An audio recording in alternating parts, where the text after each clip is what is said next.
এসেছি, তোমার জন্য ফল আর ফুল নিয়ে এসেছি। এসো বাবা, ভেতরে এসো, দরজা খোলা আছে। ঠাকুমা, এই নাও, তোমার জন্য ফল আর ফুল এনেছি। তুমি কেমন আছো ঠাকুমা? এসো বাবা, কাছে এসো, আমি চোখে ভালো দেখতে পারছি না। ঠাকুমা, আজকে তোমার মুখটাও কেমন অন্য রকম দেখাচ্ছে। তোমার চোখগুলো এত লাল কেন? তোকে ভালো করে দেখার জন্য। আর তোমার হাতগুলো এত লম্বা কেন? তোকে ভালো করে ধরার জন্য। ঠাকুমা, তোমার দাঁতগুলো এত বড় বড় কেন? তোকে ভালো করে খাওয়ার জন্য বাবা। তুমি তুমি আমার ঠাকুমা নাও। এ কি, তুমি কে? ঠিক ধরেছিস, আমি করালি ডাইনি, আর এখন তোকে খাবো। ওরে ওরে ওরে ওরে ওরে, বাঁচাও বাঁচাও! করালি ডাইনি লাল টুপিকে জোরে ধরে নেয়। ছোট বাদরটি ছটফট করতে থাকে, কাঁদতে থাকে, কিন্তু ডাইনির হাত থেকে সে ছাড়া পায় না। ডাইনি আবার বড় হাঁ করে লাল টুপিকে তুলে ফেলে। আহা, একদিনে 2 বাদর খাওয়া হলো, এত দিনে আমার পেটটা ভরলো। যাই, এখন একটু ঘুমিয়ে নি, তারপর পরশুদিন আরো নতুন শিকার খুঁজবো।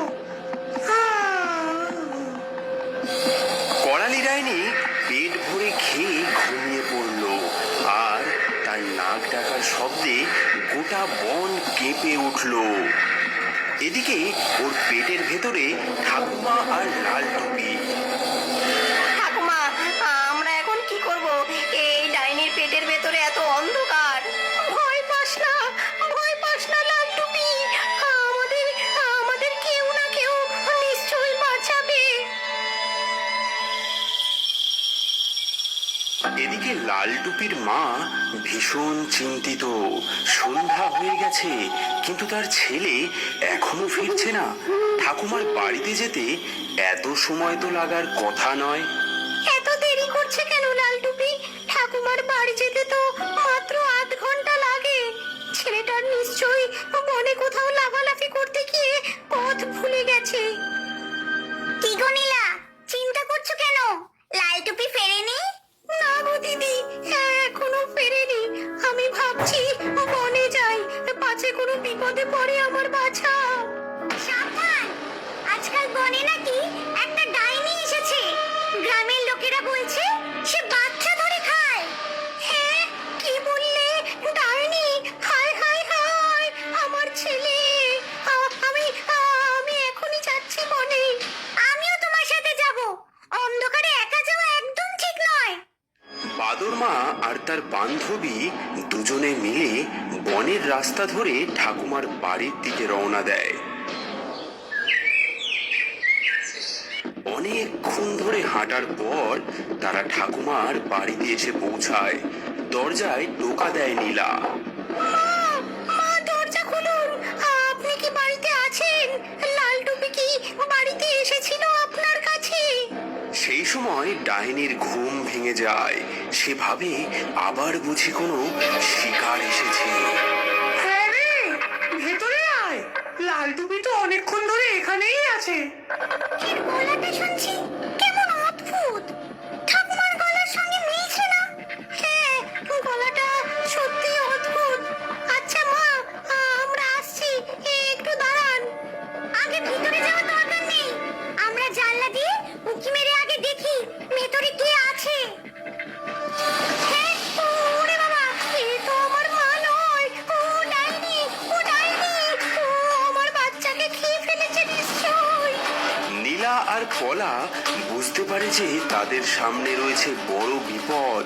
ডাইনি নিশ্চয়ই লাল টুপি আর তার ঠাকুমাকে খেয়ে ফেলেছে। নীলা প্রতিশোধ নেওয়ার জন্য মনস্থির করে। দিদি, তোমাকে দিয়েছিলাম না সেই লাল শিশিটা, সেটা বার করো দেখি। আর আর আমার ব্যাগের মধ্যে লুচি তরকারি আছে, ওগুলো বের করো। হ্যাঁ, তোমার খিদে পেয়েছে এখন? আমরা বিপদে আছি। হ্যাঁ, আমি জানি, কিন্তু এমনকি বাঘকে ধরার জন্য ফাঁদ পাততে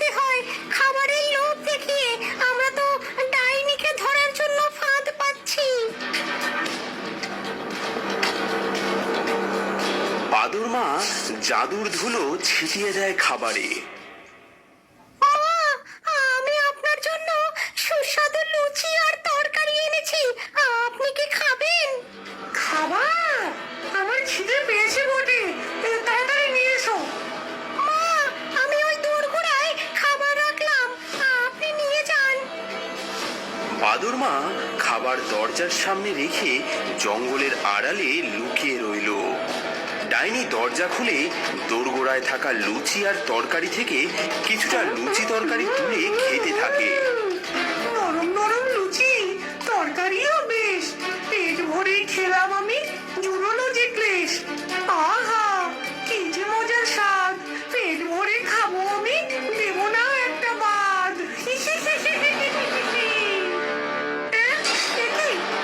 কি হচ্ছে? আমার গালে চোট করছে। ওরে বাবারে, ওরে বাবা,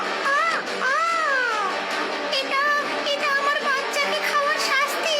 তুই এতদিন যতগুলো প্রাণী খেয়েছিস, এবার সবাই এক এক করে তোর পেটের ভেতর থেকে বেরিয়ে আসবে। কি হচ্ছে? আমার সাথে কি করলি তুই? ওরে বাবারে, আমার পেটের ভেতর কি যেন নড়াচড়া করছে। ওরে বাবা, ওরে বাবা গো! দেখতে দেখতে ডাইনির পেট ফুলতে শুরু করলো। পেটে ব্যথা নিয়ে সে ঘরের মেঝেতে গড়াগড়ি খায়। জাদুর ধুলোর প্রভাবে তার পেট থেকে একে একে বেরিয়ে আসতে থাকে এক একটি প্রাণী, যাদেরকে গত কয়েক মাস ধরে ডাইনি খেয়েছিল।